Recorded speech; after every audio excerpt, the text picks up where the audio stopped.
Introducing to you bridesmaids and groomsmen, Crystal Svoboda, escorted by Chris Masterson.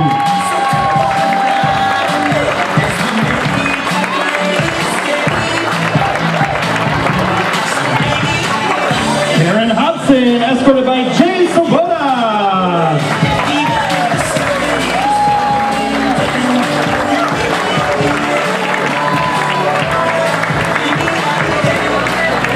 Kirsten Tweeden, escorted by David Cherry.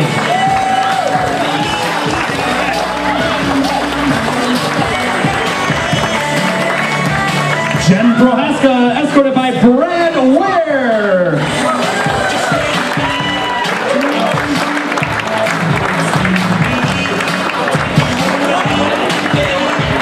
Matron of Honor, Katie Burns, escorted by best man Michael Isle.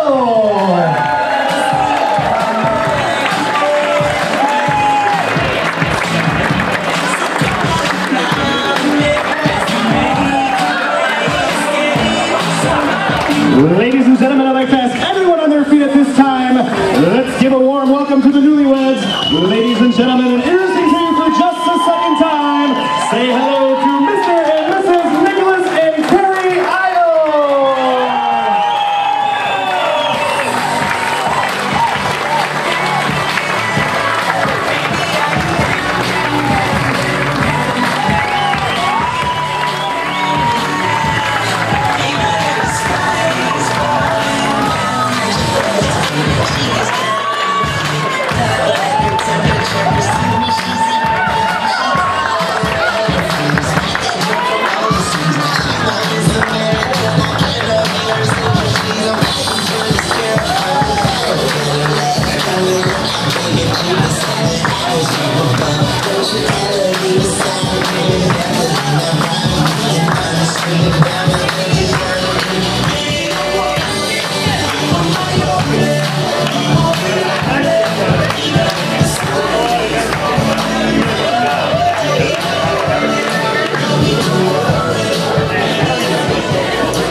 That they'll be gone too many things I have to do. But if all of these dreams might find their way into my day-to-day scene, I'd be under the impression I was somewhere in between, with only two, just me and you. Not so many things we got to do, but places we got to be. We sit beneath the mango tree. Yes, always better when we're together. Somewhere in between together. Well, it's always better when we're together. Yeah, it's always better when we're together.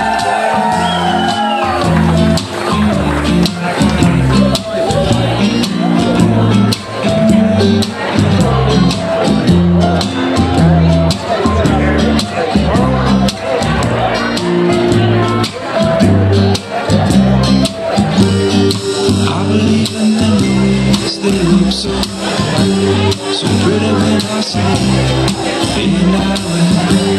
And when I wake up, you look so great, sleeping next to me.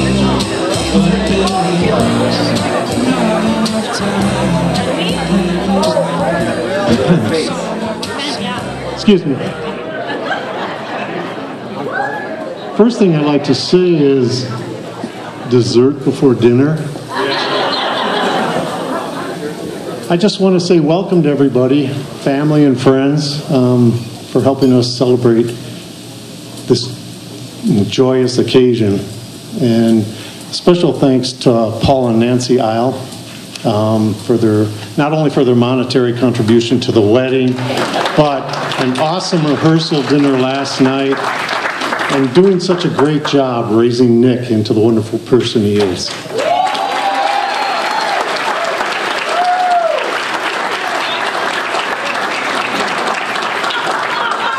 I'd also like to thank my beautiful wife, whom without I wouldn't have this beautiful daughter to give away today.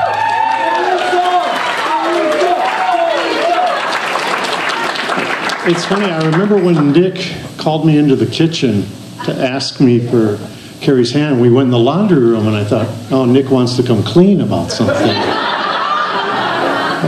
And he asked me, and then he did that awesome carving of the pumpkin that I'm sure you've all seen,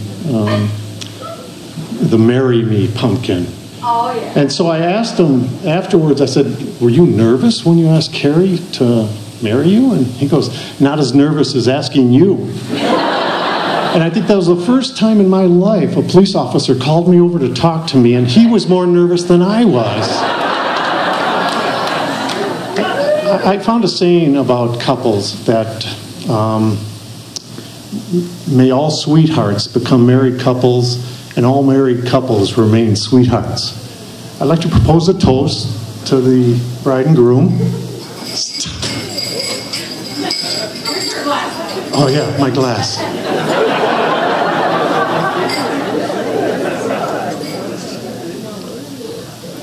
To the past for all that you have learned, to the present for all that you have shared, and to the future for all the things you're going to do together. Congratulations. Oh, and this is for the people. Thank you, everybody. I appreciate you being here.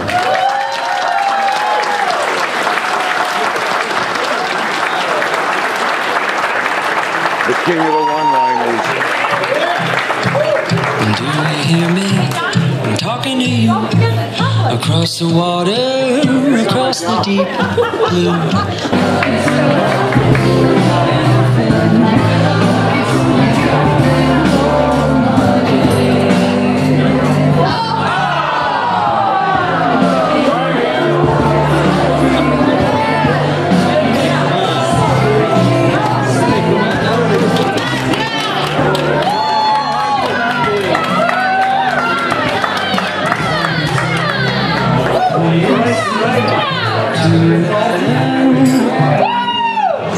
Right.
absolutely beautiful today. And welcome to the family. I couldn't be more happy for my brother. I couldn't be more happy to welcome you to the family. For those of you that don't know, the Isle family is generally a Minnesota Twins family. Traveled far and wide to be here today. But when Nicholas moved down to Madison many years ago to be a police officer for the Madison Police Force, he became a Brewers fan.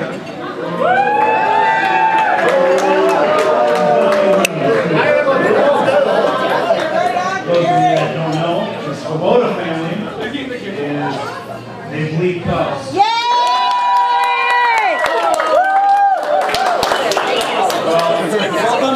Told me that he would carry me that every year, that depending on how the series fares between the Brewers and the Cubs, whoever loses needs to go to their home field and wear the opposing team's jersey for the next game. So I'm glad that you took your jacket off, because in honor of a Isle Svoboda Union, I'm going to make this guy wear this for the entire speech.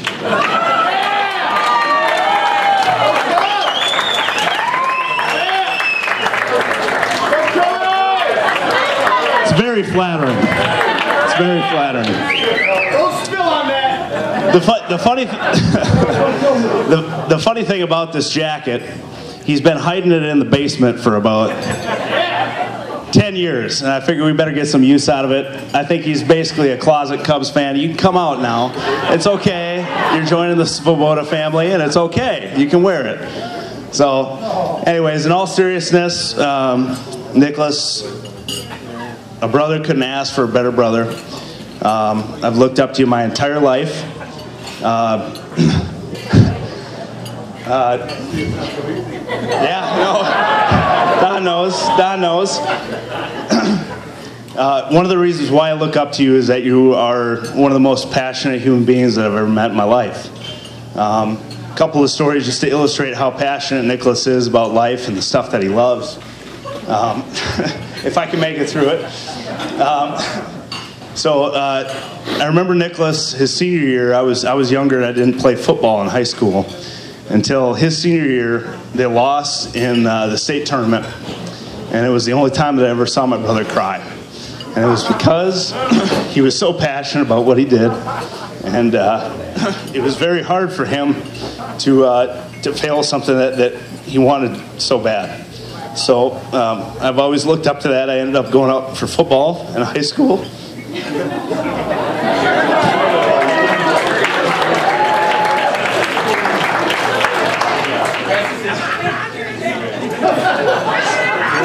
We're going to power through this. So, another thing, outside of that, I'm going to keep crying if I talk about that. I'm going to drink water. So, as I said, Nicholas is a Madison police officer. I did a ride along with him. You can tell that this man was meant to be a cop from the day that he was born. And he's awesome at his job, and I couldn't be more proud of him, and I know that the rest of our family are also proud. Sorry.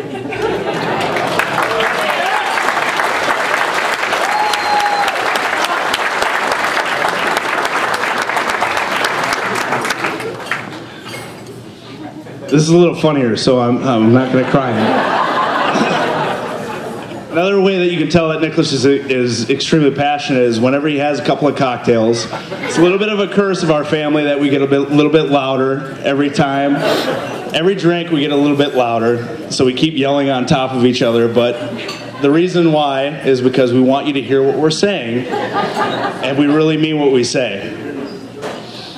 So he has met somebody that is equally as passionate about life and about what she does in life. Keri, for those of you that don't know, is going back to school to be a nurse. If you listen to 5 minutes of her talk about what she is going to school for and what she's going to be doing with the rest of her life, you know that she was meant to do it, and you couldn't ask for a better person to take care of you if you were ever sick.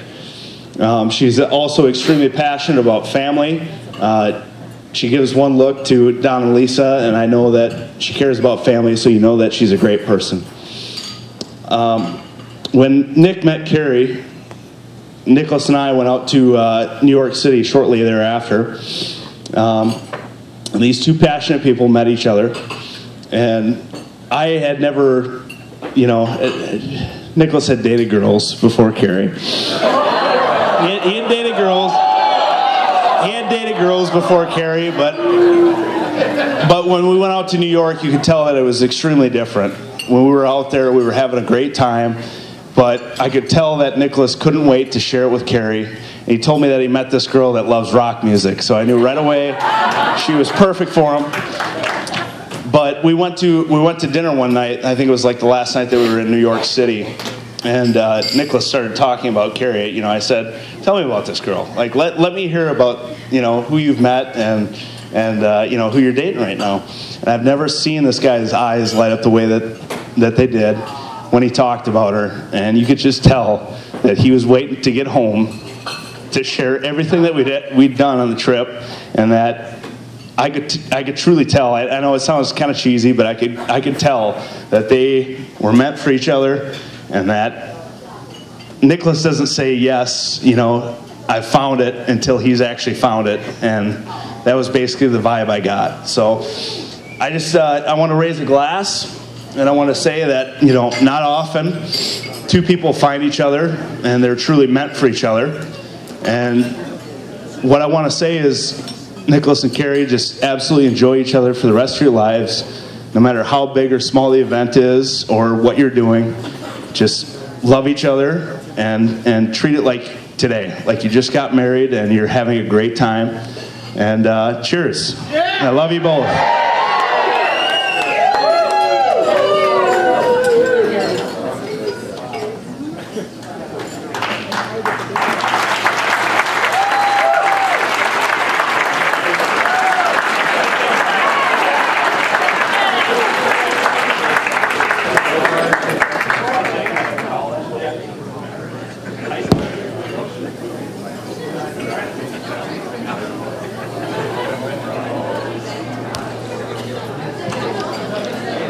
right, so I guess it's my turn to say a few words. Good job, Mike. Thank you. No, thank you all for being here. This is very awesome. Yes, Keri, you do look beautiful. I'm really honored to be able to stand up here beside you guys today, and I'm really glad you asked me, even though you knew I was going to have control over a microphone. For those of you who don't know me, duh. I'm Katie. I'm Keri's matron of honor and very proud friend. And for those of you who do know me, this is my glass. You can just leave the whole bottle here next time. Keri and I have known each other for a really long time, almost 10 years now, and I really consider her more of a sister than just a friend. And over these past, 10 years or so, we've made a lot of memories, shared a lot of laughs, and I wanted to maybe share a story with all of you about some of the good times we've had together. And then I remembered how many law enforcement officers are going to be in the audience, so I decided to go with the second best story that I could think of. But that story is the story of how you guys met. Probably a lot of you know this, but on some random Thursday in January, a call came into the Madison Police Department. A robbery had occurred actually across the street from the apartment complex that Keri was the marketing director at. And Nick decided to take the call, even though his shift technically hadn't started yet, and it wasn't even his beat. But Nick decided to jump right on in and step up to the plate and take the call.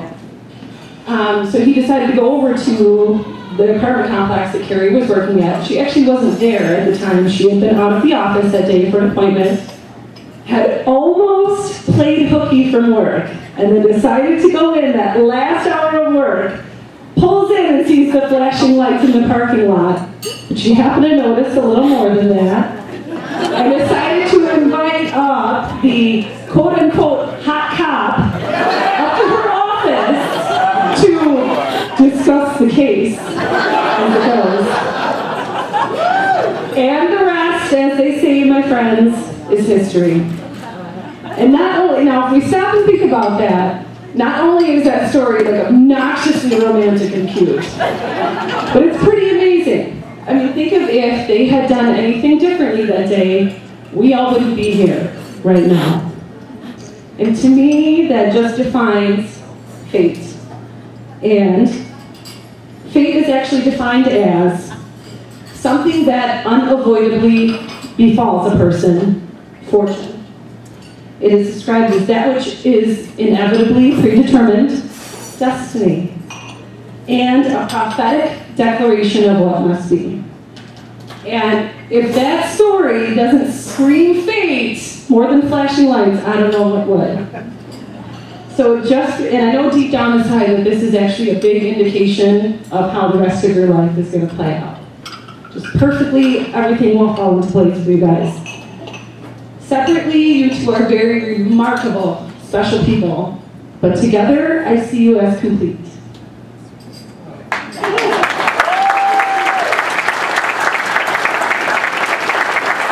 As you sit side by side through this new roller coaster of life that you're on, may you always hold hands through the peaks, laugh through the loop-de-loops, and scream together through all the twists and turns. For the ride is much better when you enjoy it together. Coming together is just the beginning, and I hope my best wishes for you from here on out is that you will look back on today as the day that you loved each other the least, and that your love only grows from here.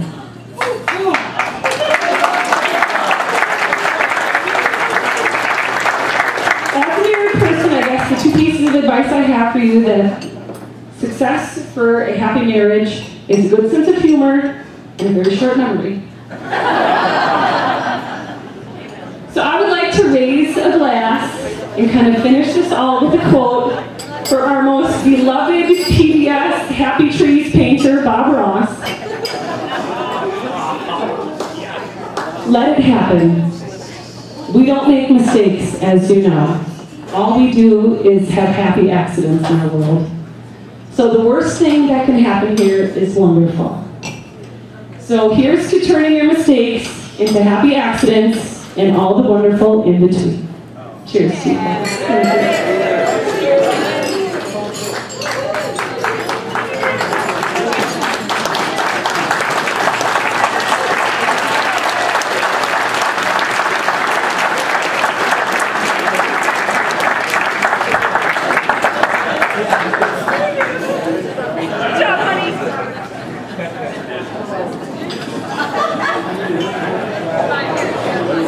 Law enforcement profession that you partaken in, and we also know that it takes a special person to be the wife of a law enforcement person, and Keri, you're that special person in your life. So,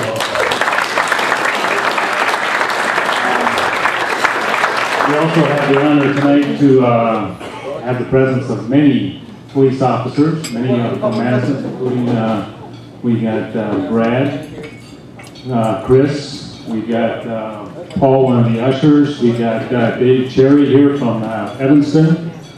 I know in the background we got Kelly, we got Will, we got Danielle, we got Hob, we got Mike. They're all over the place.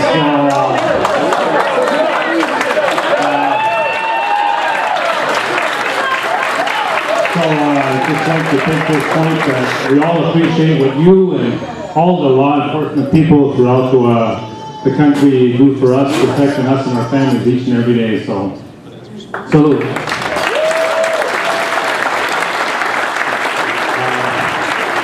We're keeping short, so let's have a good rest of the night. Thanks for coming, everybody.